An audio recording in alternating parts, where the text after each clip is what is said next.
2025-26 বৰ্ষৰ যিখন বাজেট এই বাজেটখনত সৰ্বমুঠ ব্যয় ধাৰ্য কৰা হৈছে 1,55,985.14 কোটি টকা।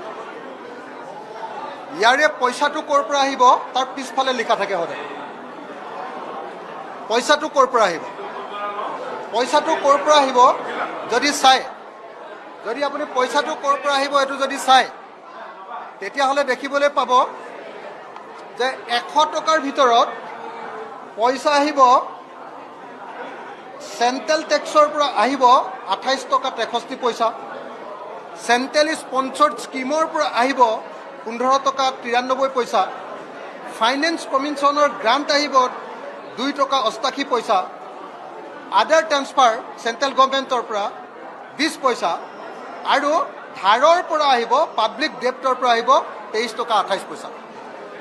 অৰ্থাৎ গোটেই বাজেটখনৰ 100 টকাৰ ভিতৰত 70 টকা 92 পইচা, 70 টকা 92 পইচা আহিব ধাৰ আৰু কেন্দ্ৰীয় চৰকাৰৰ পৰা, আৰু ৰাজ্য চৰকাৰৰ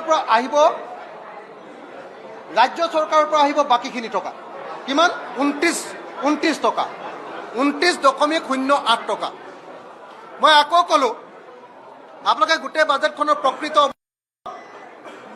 গোটেই বাজেটখনৰ আচল অৱস্থাটো এইটোৱে যে বাজেটখনৰ 100 টকাৰ 23 টকা 28 পইচা আহিব ধাৰৰ পৰা, 28 টকা 63 পইচা আহিব কেন্দ্ৰীয় চৰকাৰৰ পৰা, শ্বেয়াৰ অফ চেণ্ট্ৰেল টেক্সেছ। 2025-26 বৰ্ষৰ যিখন বাজেট এই বাজেটখনত সৰ্বমুঠ ব্যয় ধাৰ্য কৰা হৈছে 1,55,985.14 কোটি টকা। ইয়াৰে পইচাটো ক'ৰ পৰা আহিব তাৰ পিছফালে লিখা থাকে সদায়। পইচাটো ক'ৰ পৰা আহিব, পইচাটো ক'ৰ পৰা আহিব যদি চাই, যদি আপুনি পইচাটো ক'ৰ পৰা আহিব এইটো যদি চাই, তেতিয়াহ'লে দেখিবলৈ পাব যে 100 টকাৰ ভিতৰত পইচা আহিব চেণ্ট্ৰেল টেক্সৰ পৰা আহিব 28 টকা 63 পইচা, চেণ্ট্ৰেল স্পন্সৰ্ড স্কিমৰ পৰা আহিব 15 টকা 93 পইচা, ফাইনেন্স কমিশ্যনৰ গ্ৰাণ্ট আহিব 2 টকা 88 পইচা, আদাৰ ট্ৰান্সফাৰ চেণ্ট্ৰেল গভৰ্ণমেণ্টৰ পৰা 20 পইচা আৰু ধাৰৰ পৰা আহিব পাব্লিক ডেপ্টৰ পৰা আহিব 23 টকা 28 পইচা।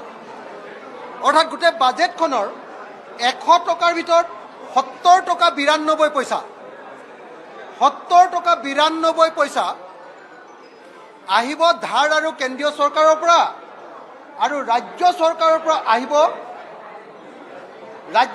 পৰা আহিব বাকীখিনি টকা।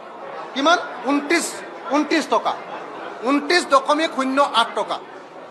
মই আকৌ ক'লোঁ, আপোনালোকে গোটেই বাজেটখনৰ প্ৰকৃত, গোটেই বাজেটখনৰ আচল অৱস্থাটো এইটোৱে যে বাজেটখনৰ 100 টকাৰ 23 টকা 28 পইচা আহিব ধাৰৰ পৰা, 28 টকা 63 পইচা আহিব কেন্দ্ৰীয় চৰকাৰৰ পৰা, শ্বেয়াৰ অফ চেণ্ট্ৰেল টেক্সেছ।